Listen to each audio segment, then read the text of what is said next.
അങ്ങേയറ്റം സുപ്രധാനമായ വാർത്തയിലേക്ക്. ഇസ്രയേലിൽ ഇറാന്റെ തലസ്ഥാനമായിട്ടുള്ള ഇടത്ത് ഇസ്രയേൽ ആക്രമണം നടത്തിയിരിക്കുകയാണ്. ഇറാനിൽ ഇസ്രയേൽ ആക്രമണം നടത്തിയിരിക്കുകയാണ് ടെഹ്റാനിൽ.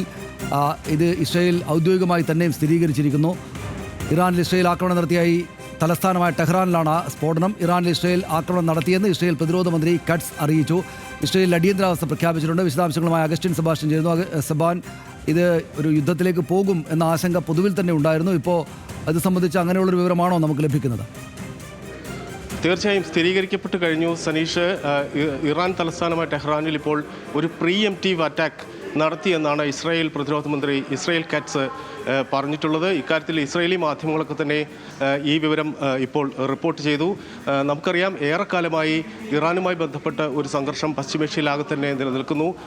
അടുത്ത കാലത്ത് ആണവ കരാറുമായി ബന്ധപ്പെട്ട് ഇറാനും യു.എസും തമ്മിലായിരുന്നു സംഘർഷം നിലനിന്നിരുന്നതെങ്കിൽ അതിൻ്റെ പരിണിതി എങ്ങനെയായിരിക്കും എന്നതിനെ സംബന്ധിച്ച് ഒരു ആശയക്കുഴപ്പം നിലനിന്നിരുന്നു. കഴിഞ്ഞ ദിവസം ഇത് സംബന്ധിച്ച് ഒരു റിപ്പോർട്ട് പുറത്തു വന്നത് ഇസ്രായേൽ ആദ്യം ആക്രമിക്കട്ടെ എന്ന തരത്തിലേക്കായിരുന്നു അമേരിക്കയുടെ അല്ലെങ്കിൽ ഇസ്രായേൽ സഖ്യത്തിൻ്റെ അമേരിക്കൻ സഖ്യത്തിൻ്റെ നിലപാട് എന്ന തരത്തിൽ വാർത്തയുണ്ടായിരുന്നു. അത് ശരിവെക്കുന്ന തരത്തിലാണ് ഇപ്പോൾ വാർത്ത പുറത്തു വരുന്നത്.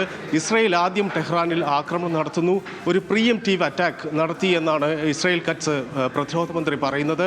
ഇത് സംബന്ധിച്ച് നേരത്തെ തന്നെ ഇസ്രായേലിലെ ജനങ്ങൾക്ക് ഒരു തിരിച്ചടി ആക്രമണം ഉണ്ടാകുമ്പോൾ സ്വീകരിക്കേണ്ട മുൻകരുതലുകൾ സംബന്ധിച്ചൊരു നേരത്തെ തന്നെ വാർണിംഗ് നൽകിയിട്ടുണ്ട്. ഈ വാർണിംഗ് അടിസ്ഥാനപ്പെടുത്തി ആളുകളോട് ഷെൽട്ടറിൽ പ്രവേശിക്കാൻ ആവശ്യപ്പെട്ടിട്ടുണ്ട്. സ്കൂളുകളൊക്കെ തന്നെയും രാജ്യത്തെമ്പാടും അടച്ചു.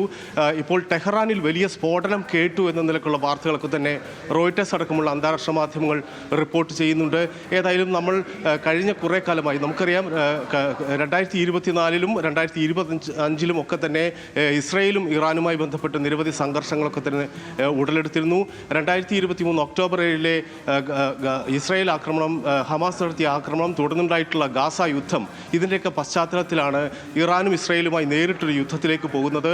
അങ്ങനെ ഈ സംഘർഷത്തിൻ്റെ പശ്ചാത്തലത്തിലാണ് ആദ്യമായി ഇറാനിൽ നിന്ന് നേരിട്ട് ഇസ്രായേലിലേക്ക് മിസൈലുകൾ പായുന്നു.